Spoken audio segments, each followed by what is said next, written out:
Welcome to the weekly market recap with SC Securities. Let's have a look at some of the latest developments in the Sri Lankan economy and financial markets.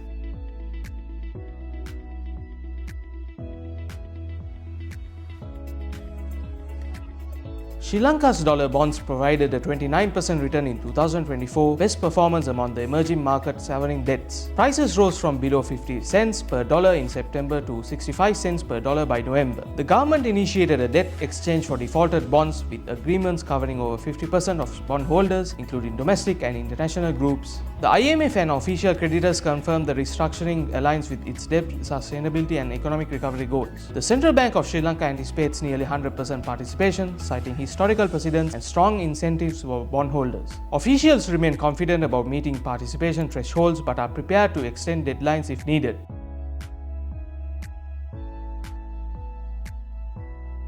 Sri Lanka's merchandise exports in October 2024 reached $1.097 billion, an 18.22% increase year-on-year and 8.44% rise from September. Services exports also grew significantly, up to 19.75% year-on-year to $323.17 million.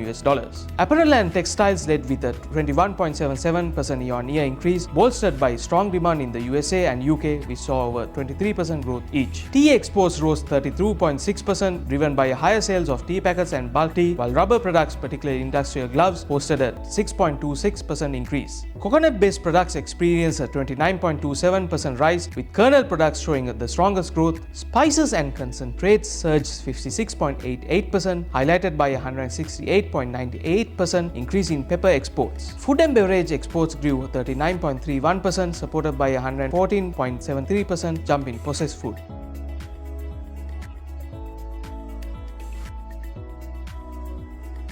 Sri Lanka's commercial banks reported a 74.3 billion rupees in the private sector credit growth for October 2024, marking a 9.3% year-on-year increase, slightly below September's 88.9 billion rupees. Total credit for the first 10 months reached 504.5 billion rupees, with expectations of robust growth continuing through the year. Declining interest rates and broader economic recovery have fueled lending across all major sectors, including agriculture, industry, services, and personal loans. The central bank's recent monetary easing, with 50 basis points cut to the overnight policy rate, further supports lending by reducing borrowing costs. Banks have also reduced provisions for bad loans, reflecting confidence in borrowers' repayment abilities and economic stability. Though declining rates have compressed margins, increased credit disbursement is boosting profitability. October marked the 6th consecutive month of credit expansion, underscoring continued economic momentum.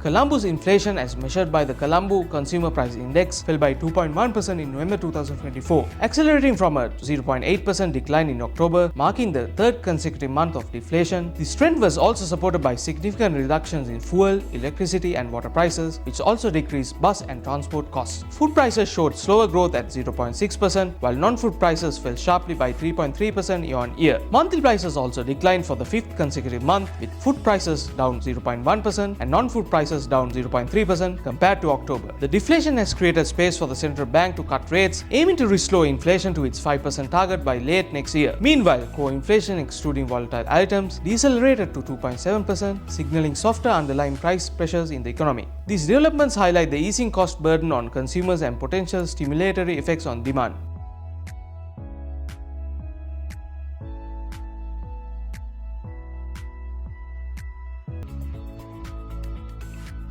Sri Lanka's net foreign assets reached $63 million in October 2024, reversing a $4.6 billion deficit with the help of 2 years of deflationary monetary policy with interest rates to match. The recovery signals improved monetary discipline but also highlights the need for sustainable reserve management to avoid future crises.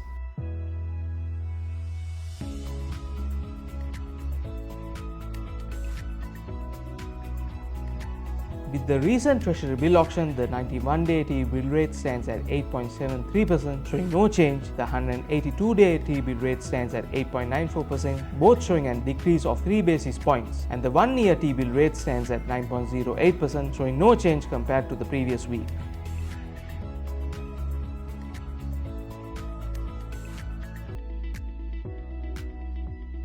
Let's take a look at this week's Colombo Stock Exchange market status.